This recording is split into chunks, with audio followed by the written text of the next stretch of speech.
दोस्तों, राधे राधे। आज इस वीडियो में मैं आपको बताने जा रही हूँ भगवान श्री कृष्ण के जीवन के बारे में 10 ऐसी बातें जो शायद आपने कभी सुने होंगे या फिर न कभी जाने होंगे। तो आज इन बातों को जानने के लिए वीडियो को एंड तक देखिए। भगवान श्री कृष्ण का जन्म बुधवार को हुआ था, रोहिणी नक्षत्र में और सिंह राशि में। सिंह जो राशि होता है, लियो जिसको कहा जाता है।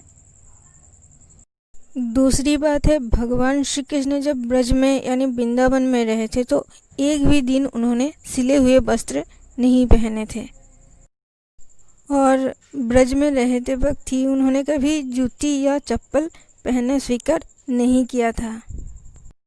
ठाकुर जी जितने भी दिन ब्रज में रहे, नंगे पैरों में ही पूरे ब्रजमंडल को घूमते रहे।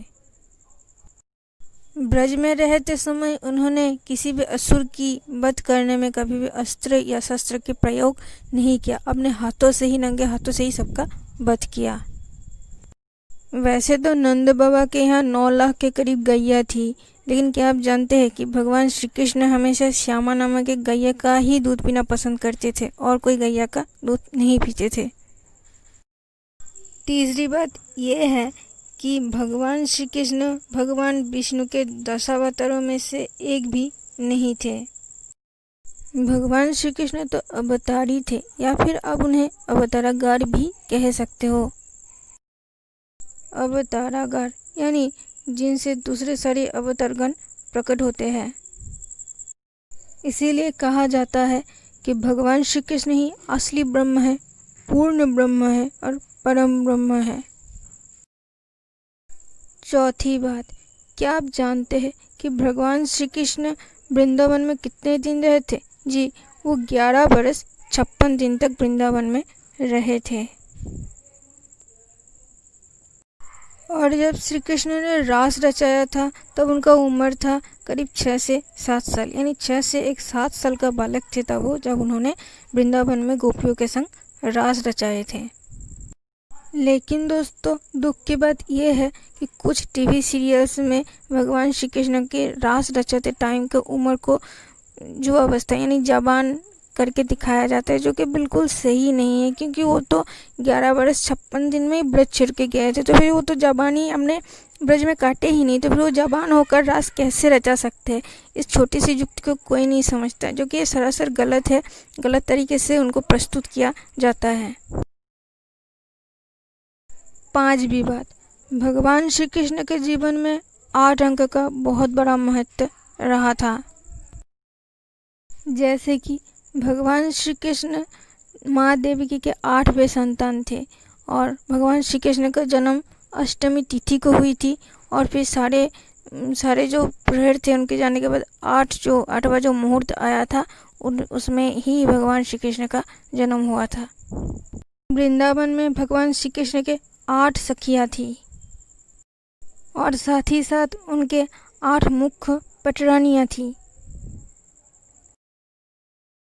उनके जो दूसरे 16,100 जो पत्नियाँ थी, उनकी अगर कुल संख्या को अगर मतलब जो किया जाए, यानी 1 + 6 + 1, तो उसका जो रिजल्ट आता है वो होता है 8। नंबर 8 का तो अब देख सकते हो उनके जीवन में नंबर 8 का कितना ज़्यादा जो स्थान था।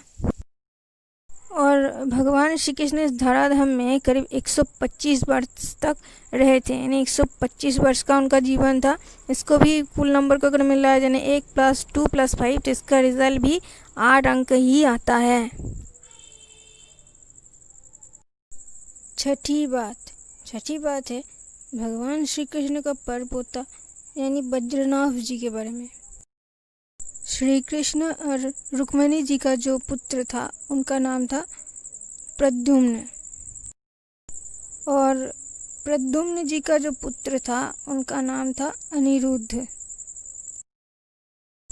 और अनिरुद्ध जी के जो पुत्र था उनका नाम था वज्रनाभ, जिनके बारे में एक कथा है।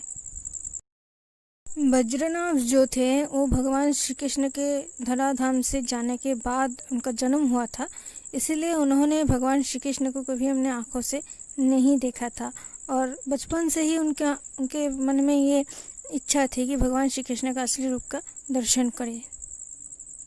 इसीलिए बज्रनाभ जी अपने दादी प्रभावती जी से भगवान श्री कृष्ण के जो असली रूप थे उनके बारे में वर्णन सुनते गए और करीब करीब 12 से 16 ऐसी मूर्तियाँ बनाई, जिनमें से जो 3 मूर्तियाँ थी वो 3 मूर्तियाँ बिल्कुल भगवान श्री कृष्ण के जैसे ही, बिल्कुल उनके जैसे ही दिखते थे। उनके बनाई गई इन 12 मूर्तियाँ बहुत ही ज़्यादा विख्यात थी, जैसे श्रीनाथ जी, गोपीनाथ जी, गोविंद देव जी और गोपीनाथ जी ऐसे। लेकिन यहाँ जो तस्वीर में आप देख पा रहे हो ये वही 3 मूर्तियाँ हैं, जिन 3 मूर्तियाँ बिल्कुल भगवान श्री कृष्ण के जैसे थे। जैसे आप सबसे ऊपर बाएं ओर जो देख पा रहे हैं वो है जयपुर में रहने वाले गोविंद देव जी। इनका जो फेस है, जो बदन है, बिल्कुल भगवान श्री कृष्ण के असली बदन जैसे थे। ये जो दूसरी जो मूर्ति देख रहे हो यह है वृंदावन के गोपीनाथ जी। ये गोपीनाथ जी की जो नाभि से अपने वक्षस्थल का जो शेप है ये बिल्कुल भगवान श्री कृष्ण जैसे थे। ये हो गया फेस, फिर हो गया पूरा शरीर। आप जो नीचे, सबसे नीचे जो आप एक मूर्ति देख पा रहे हैं वो है मदन मोहन जी का। उनका जो चरण है वो बिल्कुल भगवान श्री कृष्ण के चरणों जैसा ही था। जैसे ही उनकी दादी प्रभावती जी ने ये जो भगवान श्री कृष्ण का मुखारबिंद जैसा जो सेम टू सेम ये जो गोविंद देव जी का मूर्ति बना हुआ देखा तो उनको लगा जैसे कि भगवान श्री कृष्ण उनके सामने, बिल्कुल सामने खड़े हैं। भगवान श्री कृष्ण उसके ससुर जी थे, इसलिए उन्होंने शर्माते हुए घूंघट कर लिया।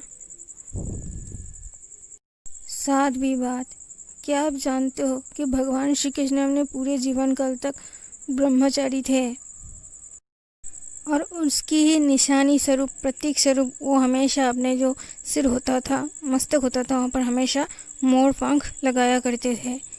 लेकिन क्यों? क्योंकि जो मोर जातियाँ होते हैं वो ब्रह्मचारी होते हैं।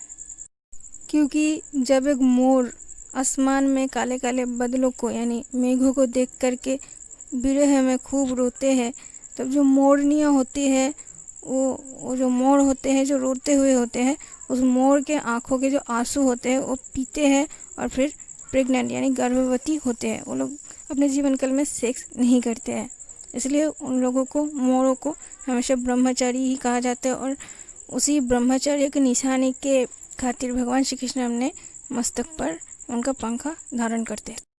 8वीं बात, क्या आप ये जानते हो कि भगवान श्री कृष्ण ने जब रास रचाया था तब उस रास लीला की जो एक रात्रि थी, उस एक रात्रि की लंबाई कितनी थी? रास की जो रात थी वो हमारे पृथ्वी लोक की रात जैसा बिल्कुल नहीं थी।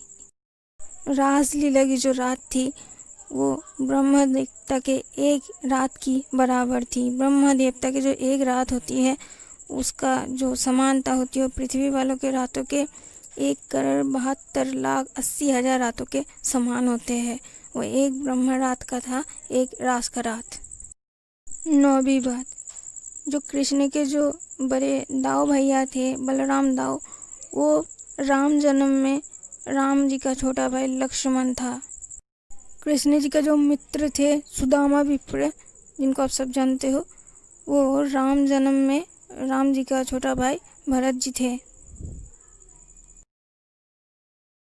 और कृष्ण जी का परम मित्र जो उद्धव जी थे, वो उद्धव जी पिछले जन्म में राम जी के सबसे छोटे भाई शत्रुघ्न जी थे।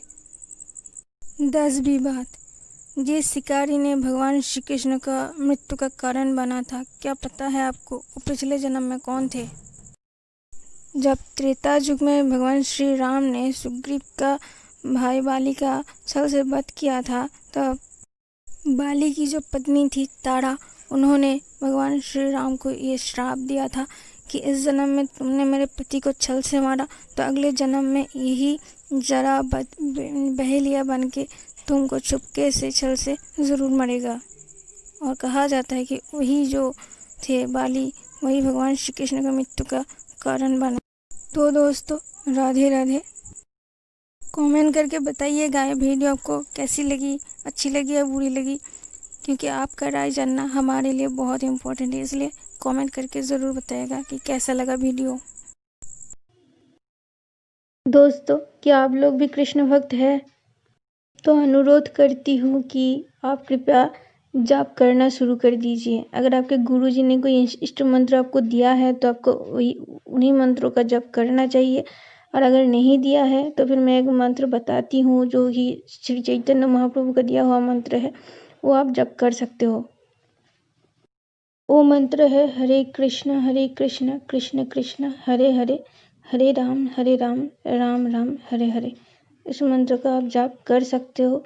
अगर अब ना चाहे, अगर आपके इष्ट कृष्ण नहीं बल्कि कोई दूसरे देवता है, शिव जी है, राम जी है, कोई भी है, तो उनके भी कोई मंत्र आप जान लीजिए किसी से जो कि इस मामले में अच्छे से जानते हो, तब उनसे मंत्र लेकर फिर आप जाप कीजिए। बस एक बार जप करना शुरू कर दीजिए। हो सके तो माला लेकर जप